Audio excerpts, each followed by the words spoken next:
above it all. Hallelujah, God, unshakable. Hallelujah, you have done great things. Once again, hallelujah. Hallelujah, God, above it all. Hallelujah, God, unshakable. Hallelujah, you have done great things. You've done great things.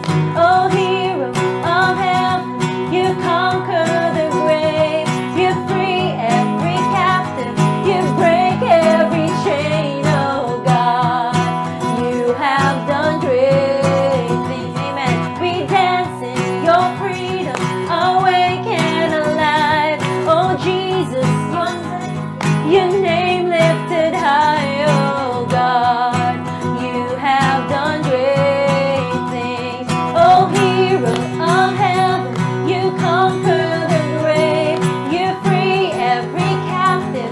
You break every chain. Oh, God, you have done great things. We dance in your freedom, awake and alive. Oh, Jesus, our Savior, your name lifted high. Oh, God, you have done great things. You have done great things. Oh, God, you do great things.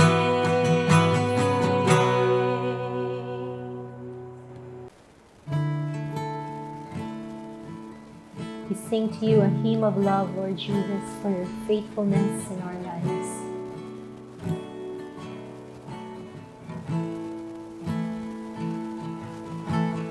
You are forever in my life. You see me through the seasons. You cover me with your hand and lead me in your righteousness, and I look to you, and I wait on you. I'll sing to you, Lord, a hymn of love for your faithfulness to me. And I'm carried in everlasting arms. You never let me go through it all. Once again, it's saying, you are forever, Lord Jesus, in our lives. You are forever in my life. You see me through the seasons. You cover me with your hand and lead me in your righteousness, and I look to you. We wait on you, and I wait on you. I'll sing to you, Lord, a hymn of love for your faithfulness to me. Thank you, Jesus. And I'm carried in everlasting arms. You never let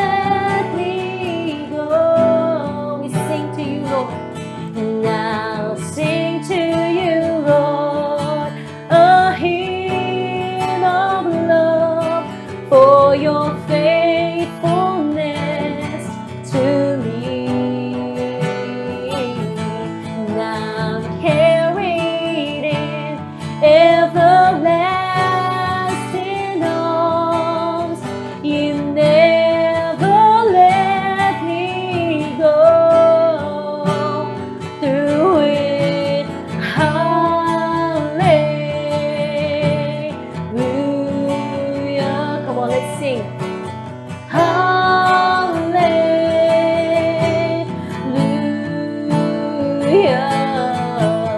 Hallelujah. We sing hallelujah. Hallelujah.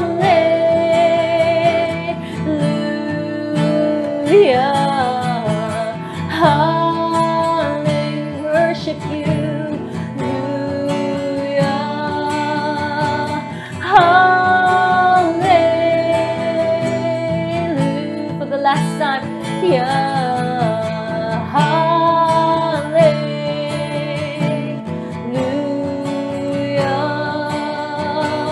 Hallelujah.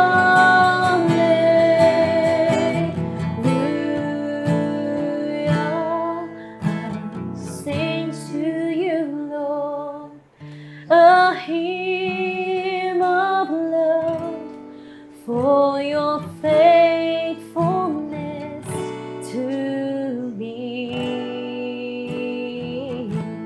Now I'm carried in everlasting arms.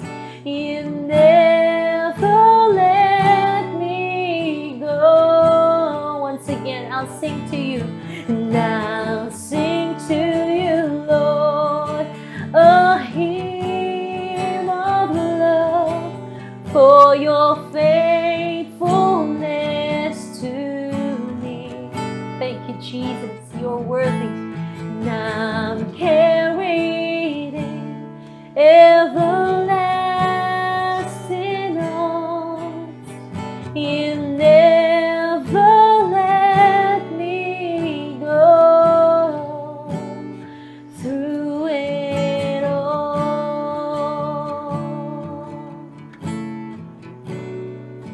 You have never let us go, God, through it all, through the seasons, Jesus. Thank you.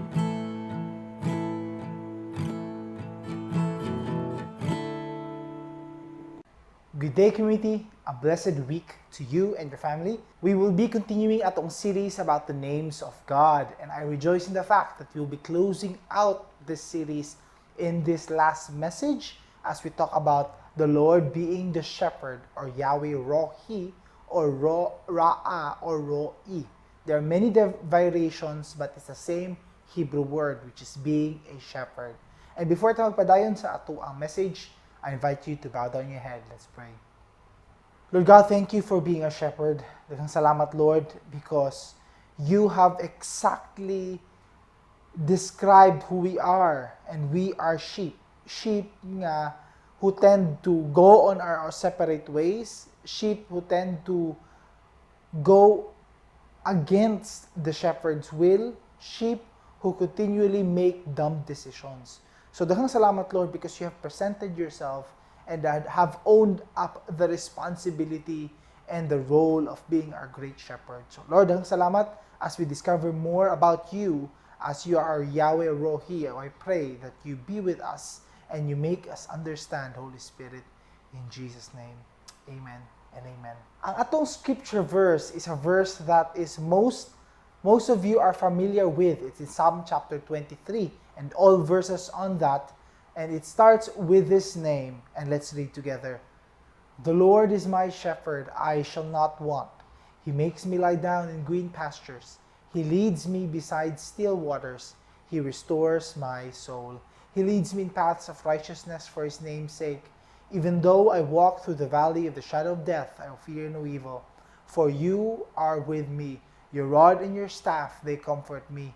You prepare a table before me in the presence of my enemies. You anoint my head with oil. My cup overflows. Surely goodness and mercy shall follow me all the days of my life, and I shall dwell in the house of the Lord forever. Most of us, and I encourage you, for those na dili pa, should memorize this, because it's one of those scripture verses that allows you to be comforted in the fact that even David himself, after going through sa tanan nga agihan niya, he's encouraging us and teaching us through this psalm that this is our relationship with God. Gidetail diri unsay mga trabaho of being a shepherd, of someone nga nag-alaga sa atua, it details kato mga lain-laing description, and at the same time allows this verse to become a prayer for us. Mahimo na to siyang prayer whenever there are times that we're in the valley of shadow of death, or there are times that we are looking for green pastures, or time where ang waters kay medyo wild na kaayo and catastrophes are happening left and right. He will lead us where the still waters are. O kanang mga different descriptions diha is proof enough that we should memorize this and learn about Yahweh Rohi. Now, I want to break down unsay mga responsibilities giangkon diri ni David na ginabuhat sa Ginoo para sa iyaha. Ang first, David says, He makes me lie down in green pastures. He leads me beside still waters. And as you know, ang sheep is a grazing na animal. Dili siya sorting na animal. Meaning, kumukaon siya, dili siya specifically na mangita og specific or mag-sort out siya kung unsang food ang iyang gusto in the field. But rather, if you find a green na pasture, a place nga pwede nila makagraze, and simply mukaon sila along the field, and makalay down sila o makarelax sila, this is what you call green pasture. And David, acknowledge niya, He makes me lie down in green pasture. Dili lang a pasture nga nipis, na walay abunda, but a green, a pasture where there is much food and comfortable mag-lie down. And this is a reminder even sa atua nga when God places you in whatever situation na naa ka, whether it's a hard situation, an easy, comfortable, dili, as long as it's God who put you there, it is in green pasture. So dili, when David wrote Psalm 23, ayang kinabuhi was not a life full of comfort. As you know, he ran from kingdom to kingdom, he ran from his life, he ran from his enemy, ni mga betrayal, even his very own sons tried to take his throne from him. Samtang buhi pa siya. And we could see it was not a life full of comfort. But for David, it was life that he is lying down in green pasture because gina-acknowledge niya ang Ginoo ang iyang shepherd. Another day is, He leads me beside still waters. And the reason why ang ancient Israel is they like to have flocks aside sa ginagamit nila ni for their sacrifices and food is that because they were a traveling na people, they were constantly nag-move sila from one place to another.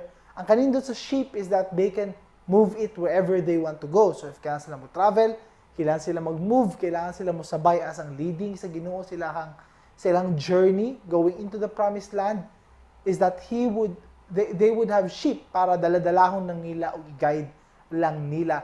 And over the course of traveling, syempre na ay dangers, na ay mag-try kawat, na ay mag-try attack, na ay mag-try mag-steal, and kaning mga dangers na ni, including po katong sa terrain nila, sa ginaagyan nila, na ay lalom ng mga dagat, na ay mga medyo kusog ang current.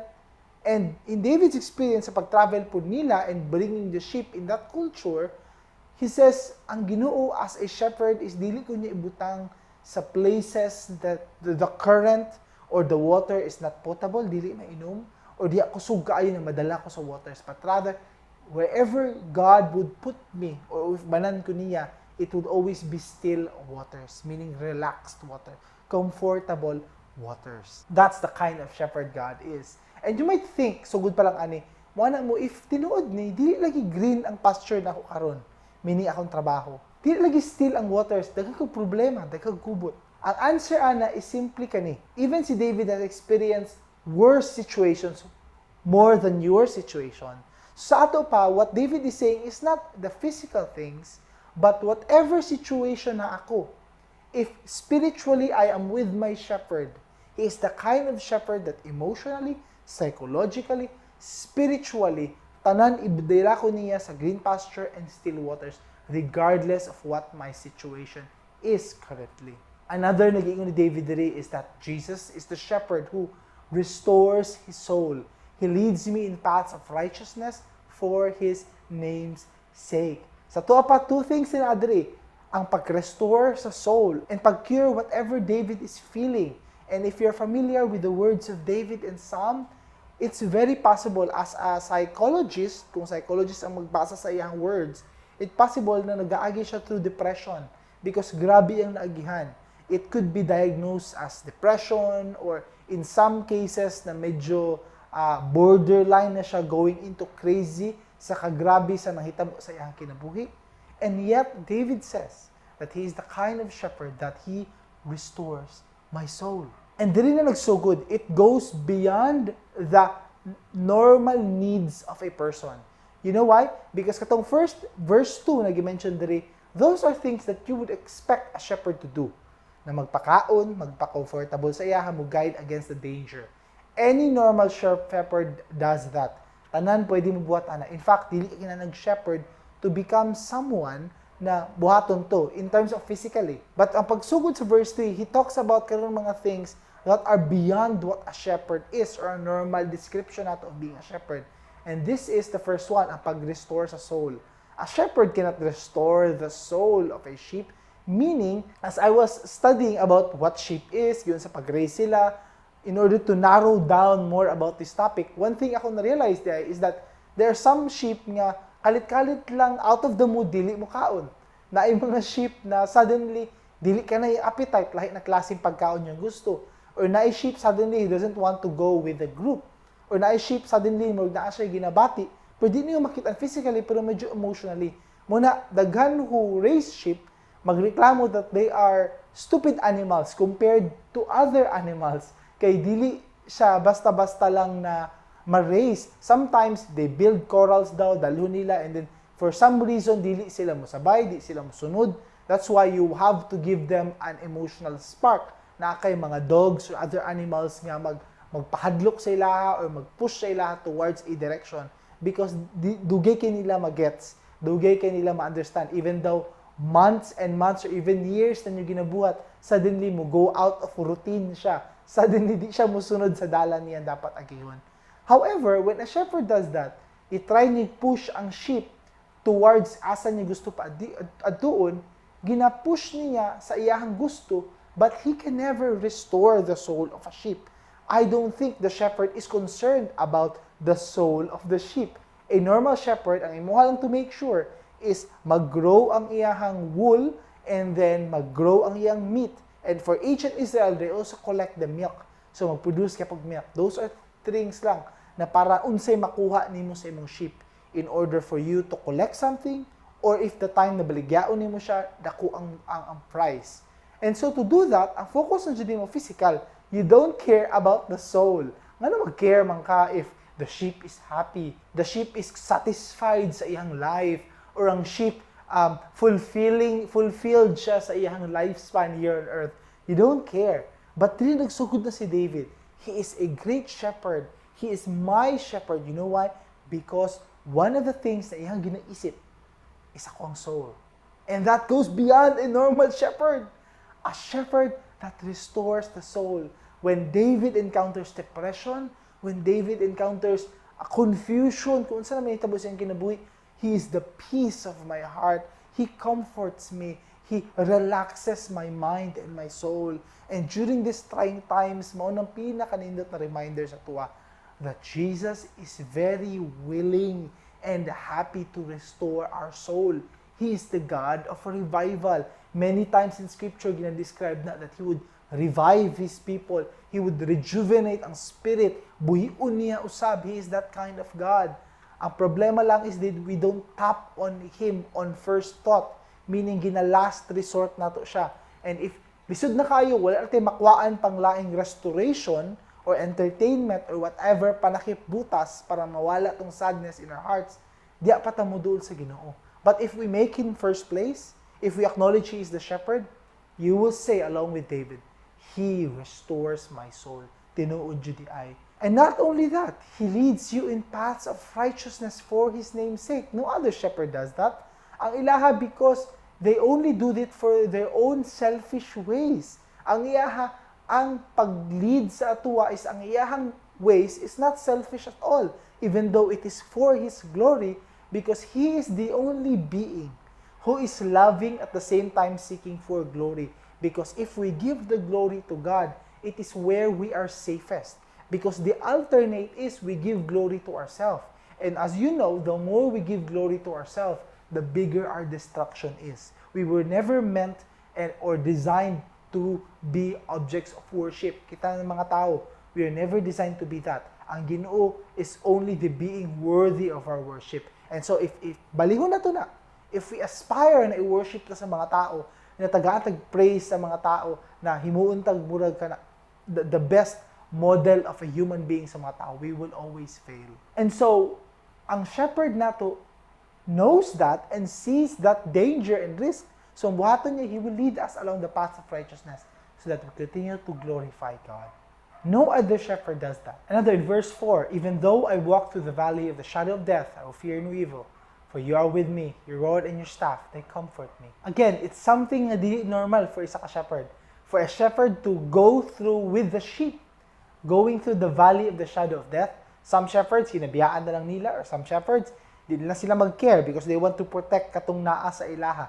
If nakatakas na ang sheep, adto wherever, dili safe na place, or dangerous na place, majority, if not all of the shepherd would not be willing just for one sheep. But Jesus describes Himself as the shepherd who goes even to the valley of shadow of death. Willing siya mo adto dito, willing siya mo risk. And even, dili lang ubanan ta, but even i-direct ta even in those places. Your rod and your staff, they comfort me. Comfortable si David to make the decisions, masihadlok na kayo because kabalo siya ang galid sa iya as ang great shepherd. And as you remember, isa na sa mga staff sa mga shepherd na naay murag hook. And part of that, because ang sheep lagi is stupid or sometimes it goes sa iyang own stupid ways. Ang buhaton sa shepherd is birahon niya. And so easier lang bira if na-hook katong staff or katong cane para dalhon siya towards the direction na gusto siya dalhon. And knowing David, kabalo siya that if magpadala lang siya asa siya ginalid sa shepherd, masking hadlok kaayo ang place niyang ginantuan o yung situation, it comforts him. In verse 5, you prepare a table before me in the presence of my enemies. You anoint my head with oil, my cup overflows.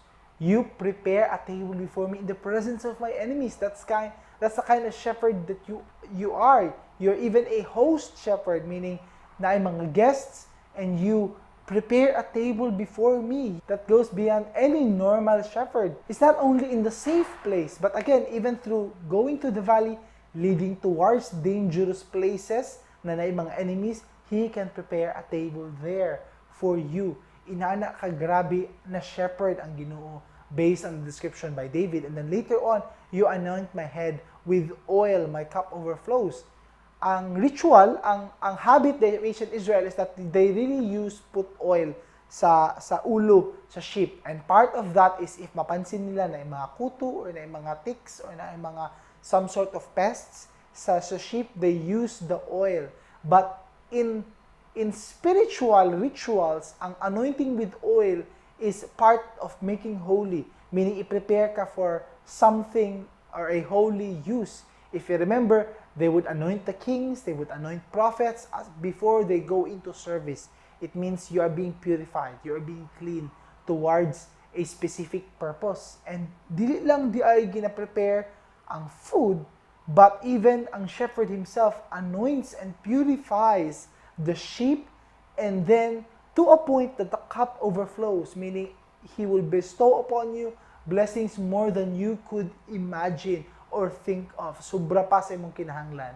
And that's the kind of shepherd He is. And lastly, David has concluded, tungod aning tanan, surely goodness and mercy shall follow me all the days of my life, and I shall dwell in the house of the Lord forever. And when mabalik ta sa verse 1, the Lord is my shepherd, I shall not want. Di ko mangayog anything because I know He knows all my needs.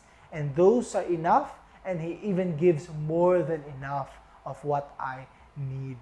And so inaana ang description of Psalm 23. That's why it's such a nice chapter for us to memorize, because it comforts us with whether physical, spiritual, emotional, psychological needs nato, or whether naata sa comfortable or not comfortable situation. That goes to our next point.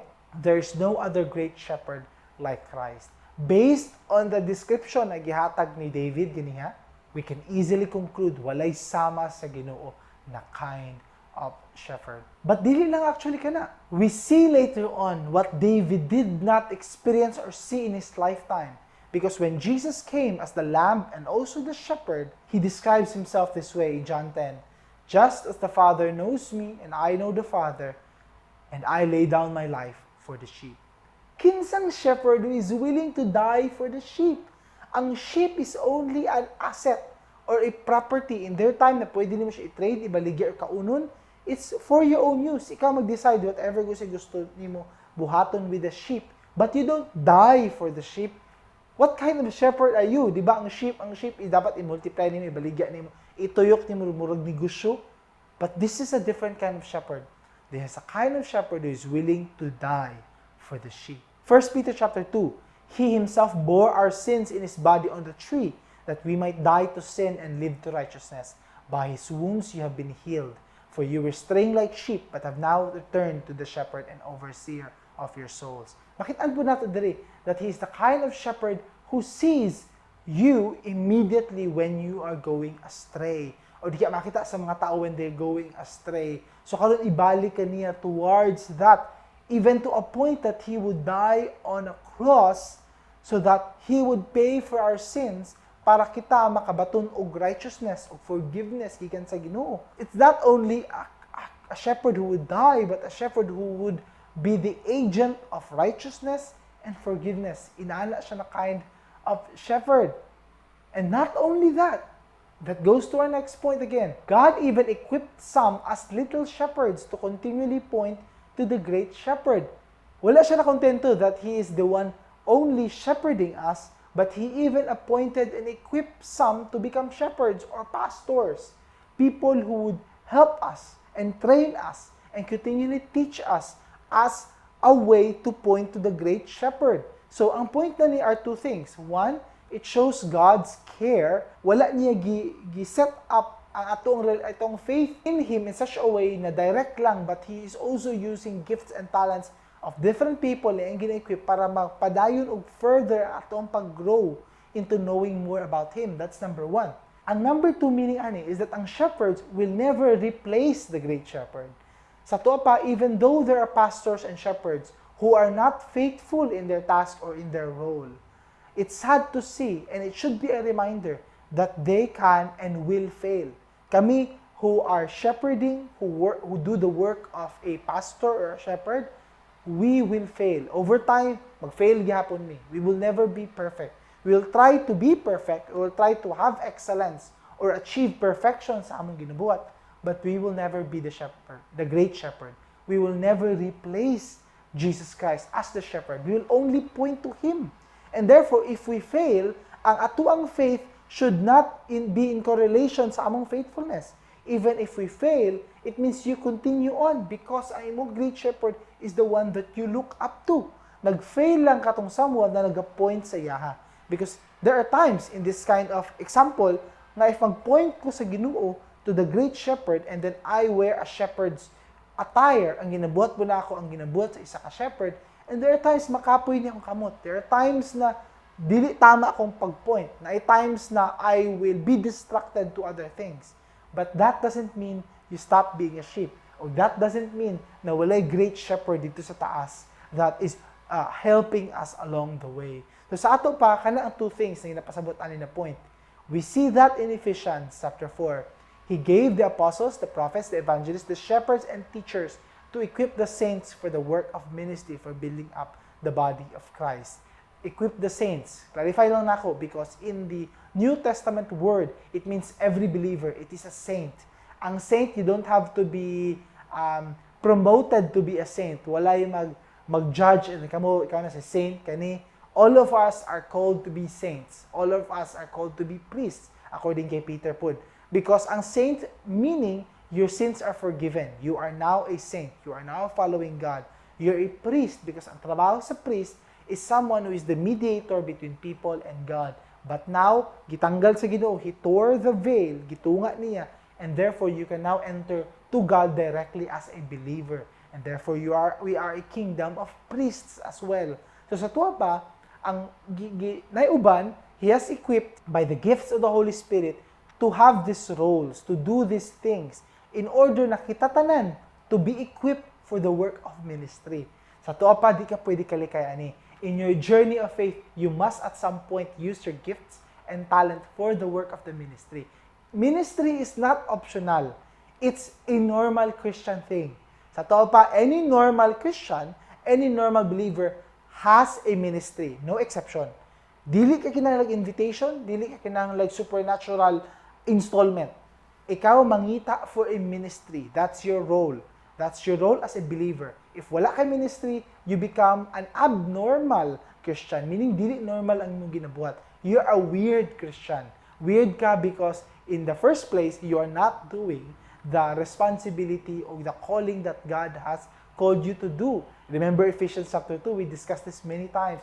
For by grace you have been saved through faith, not by works, so that no one may boast. You have been saved to do good works that God has prepared beforehand. Sa tuwa pa, even ang salvation nato is connected to the good works na atong dapat puhaton. So even kina ng mga things, you have to remember that the great shepherd na ay mga little shepherds who will help us going into the ministry. And even if the little shepherds fail, nagya pa great shepherd you are accountable to. Dili lang sa imong faith, but even in your desire and in your efforts to have your own work or ministry.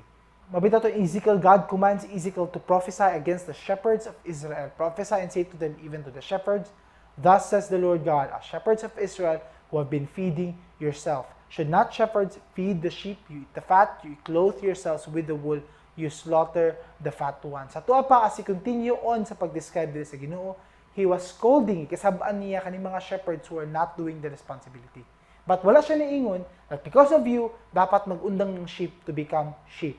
They must continue to become sheep. And then I will deal with the unfaithful shepherds. I will deal with the pastors or leaders or people in the ministry who are not faithful silang ginabuhat. But you must continue on sa imong own ministry. You must continue to be faithful in whatever God has placed you in, regardless of whatever ginabuhat of your current shepherd or pastor or leader who you follow or who you are with in your own organization or ministry or church. Even Peter himself, if you remember John 21, he denied the Lord 3 times o gi-reinstate balik sa Ginoo by keeping on asking him, do you love me more than this? And Peter himself, nibalik na restore, nagrepent siya from his own denial of Jesus. But in the same way, gipakita diha that even shepherds fail, even Peter fails. Jeremiah reminds us mo ni kanindot sa Ginoo, I will give you shepherds after my own heart and will feed you with knowledge and understanding. God acknowledges na mga people are faithless and He is promising that He will give you katong mga models, katong mga faithful na mga shepherds that will inspire you to continue on sa inyong mga faith. Inala siya ka-caring na kind of great shepherd. In Revelation chapter 7, for the Lamb in the midst of the throne will be their shepherd and He will guide them to springs of living water. God will wipe away every tear from their eyes. And this leads us to our next point. We are and should remain as sheep. Kailangan magpadayon ta as sheep. Never in your point, in your faith, na ikaw mag-decide, di na ako sheep karon. Alahin ako karon. I am better than sheep. I am wiser than sheep. No, you are continually sheep. Revelation chapter 7, ginamayin sa tuwa that Jesus also continues to be the shepherd. We will never go beyond, we will never be kanang lions or bears or cobra or whatever kind of animal imong prefer, or eagle or unsa pa ba. You will always be sheep. You will always be dumb. You will always make bad choices. You will always go astray. You will always need a shepherd nga mag-alaga sa imuha. You have to accept that fact. You will never be self-sustaining. Meaning, dili nimo kaya to live on your own without the help sa Ginoo or a shepherd. You will always need help. You have to understand that. That's the core principle sa ato ang being sinful because of our sinful nature and because of this world and because we have a flawed body na naata diri, a sinful body, you will never be self-sustaining. Dawato na dapat mo na. And tell someone na katapad mo karon or whoever you are with, tell him, you will never be self-sustaining. That's right, you will never be self-sustaining. You are a sheep. Ingna daw siya. Tama. Let's remind ourselves of that. We are sheep. We need a shepherd. Hebrews chapter 13.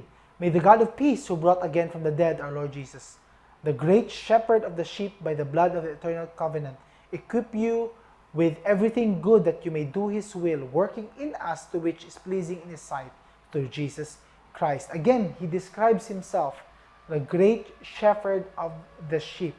Whether it's past, present, or in the future, na-adjud siya as a shepherd. We are continually sheep. Another in Isaiah, He will tend His flock like a shepherd. He will gather the lambs in His arms. He will carry them in His bosom and gently lead those who are with young. Another in John chapter 10, to Him the gatekeeper opens. The sheep hear His voice. He calls His own sheep by name and leads them out. When He has brought all of His own, He goes before them, and the sheep follow Him, for they know His voice.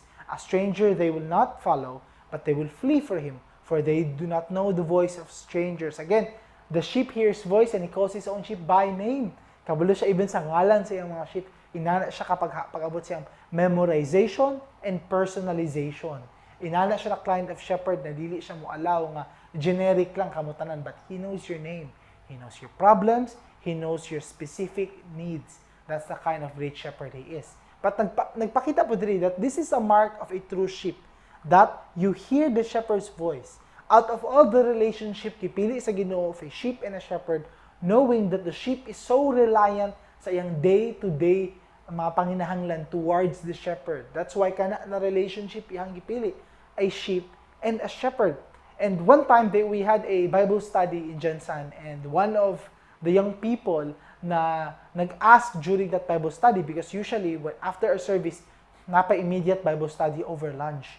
And they would ask questions, na materially go through, and they ask this: forgiveness of God is there. Is it possible? Dili lang sa ako mag-repent karon, di ko mag-follow sa iya, but knowing towards the end of my life, dito na ako mag-repent and follow sa iya. Total ang forgiveness na abitaw dito. Total, it's free and it's for me. And two things ang answer ato. And first, ang answer to that question, how would you know that you would have time to repent? How would you have known na katong next few days, next few hours, next few moments mo kinabuhi, na kay time to ask for that forgiveness or solidify nimo ang relationship with God? How would you know? If isugal nimo na and then wala ka balo in your sleep, pag mata nimo di na ka kamata, binimo makamata pa ka, wala kay chance to do that. That's number one. Although dahan pa istoryahan about being born again spiritually as a precursor before we make a decision for Christ, etc. But gihatag na ako ng duha ka book, and because ang second one I want to focus karon. If ang isa ka tawo who professes himself to be a believer and yet in his actions dili mo gawas tong true repentance, kay lagi to unya pa siya magseryoso sa Ginoo, then I don't describe him to be a believer. Because mao ni description ni Jesus, that ang iyang sheep knows my voice and they follow me. Kabalo siya sa ako ang voice. That's why they are my sheep. If ikaw, you are a sheep, and hindi ka maminaw sa'yo, hindi ka mag-follow sa'yo, you are not my sheep. You will go after different masters. You will go after different shepherds, but not me.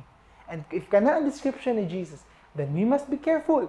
We must be careful when it comes to our decision making after this, or after atong pag-profess atong faith. If dili makita sa atong kinabuhi, atong pagtuo, then that's the time that we must be very careful and ask ourselves, genuine ba dyan na atong relationship with God? Because according to James, faith without works is dead. Patay na. Di na tinuod na faith if it's not seen in your works. In another verse, in the same chapter, Jesus again said to them, truly, truly, I say to you, I am the door of the sheep. All who came before me are thieves and robbers, but the sheep did not listen to them. I am the door. If anyone enters by me, he will be safe and will go in and out to find pasture. Again, another specific difference sa Ginoo sa shepherd, hindi siya motago sa sulod, but he will be the one standing by the gate of the pen, kung asa ang mga sheep. Naa siya dito tunga, ana siya mo bantay, na sa iyaha sa amuagi tanan. Those who are sheep or not sheep, those who are robbers and thieves na mag-try hilabot or mag-try deceive, he will be the one standing by the gate. And that goes to our last point. For it is in our good that we know and remain as sheep. It is best that you understand this o magpadayon ka na you are sheep. You will always be sheep, but at some point in time, you might begin to think, what if dili ko sheep? What if this or that? What if ako mag-decide on my own? No, as sheep, every step of the way, every meal of the day, every need of the day. You ask from your shepherd. Tanan mo agi sa iyaha. Inala ang relationship between sheep and shepherds. If you have a sheep, you will know ang sheep dili mag-make decisions on his own without the guidance of the shepherd. He will easily get lost. He will easily be eaten, or he will easily be put in situations nga very dangerous para sa iyaha. Know that the Lord, He is God. It is He who made us, and we are His. We are His people and the sheep of His pasture. The Psalm proclaims, "For all the nations of the world seek after these things, and your Father knows that you need them. Instead, seek His kingdom, and these things will be added to you. Fear not, little flock, for it is for your Father's good pleasure to give you the kingdom." Jesus reminds us, it is in God's good pleasure, malipay siya to give us the kingdom. That's the kind of shepherd He is. But He also likes to tell us that we are little flock, we are little sheep.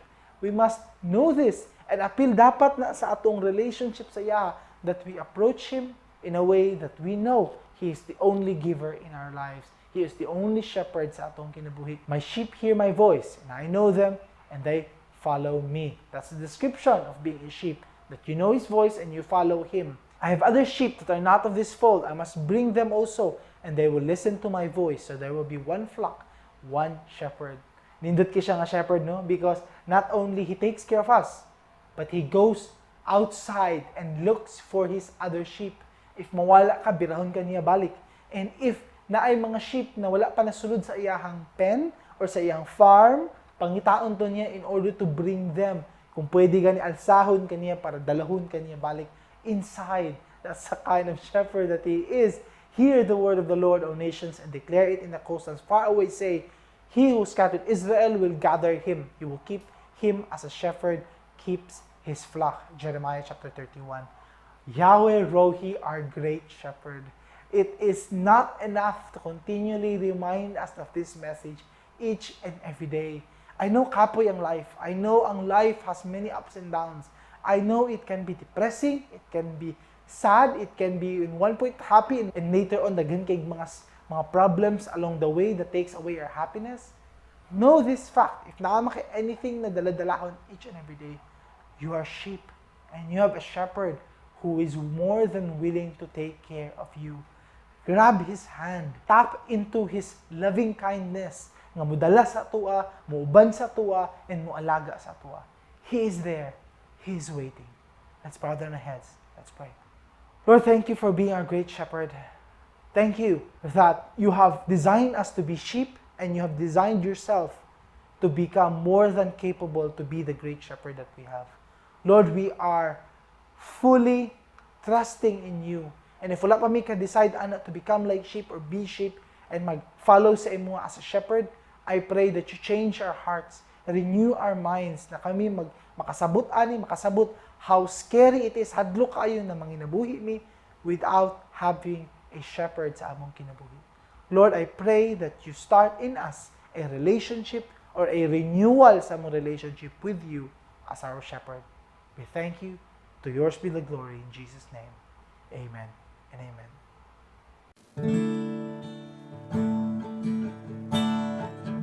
Here we are, O God, offering to You everything that we have, Lord.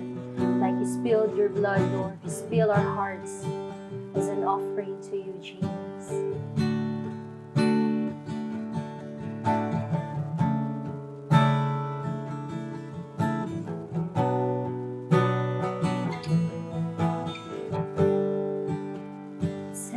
Alabaster jar is all I have worth. I break it at Your feet, Lord. It's less than You deserve. You're far more beautiful, more precious than the oil. The sum of my desires and the fullness of my joy. Like You spilled Your blood, I spill my heart as an offering to my King. Here I am, take me.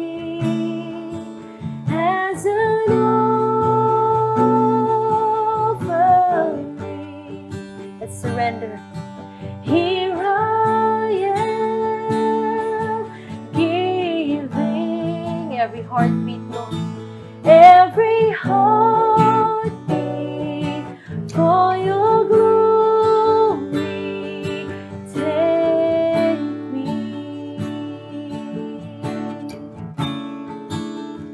Yes, Jesus. This time that we have left, Lord, surrender to you. This time that I have left is all I have of worth. I lay it at your feet, Lord. It's less than you deserve. Amen. And though I've little strength, and though my days are few, you gave your life for me so I could live a life for you. Come on, church. Like you spilled your blood, I spill my heart as an offering to my King. Here I am, take me as an offering. Receive our offering, Jesus. Here I am, giving every heartbeat for your glory. Here I am, take me as an offering.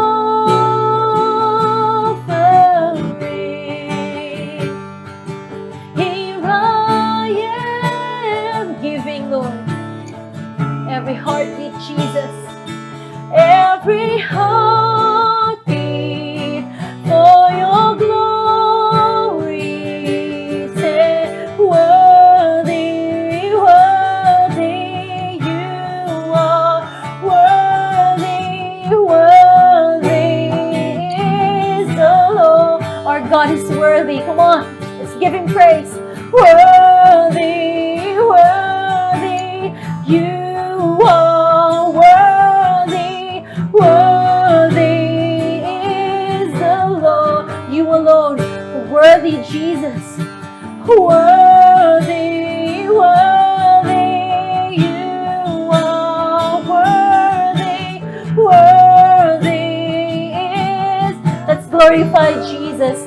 Worthy, worthy, worthy, you are worthy, worthy is the Lord. For the last time, worthy, worthy, worthy, you are worthy, worthy is the Lord. Like you spilled your blood, Lord.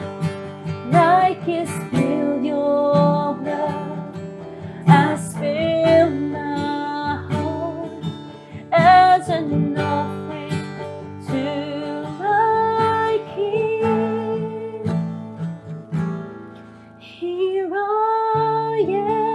am, take me as an offering. Make this your prayer. Here I am, giving every heartbeat for your glory. Here I am, take me, yes, Jesus, as an offering. Take us, Jesus. Here I am, giving every heartbeat for your glory. Take me for your glory alone. Take me. You are are worthy, Jesus.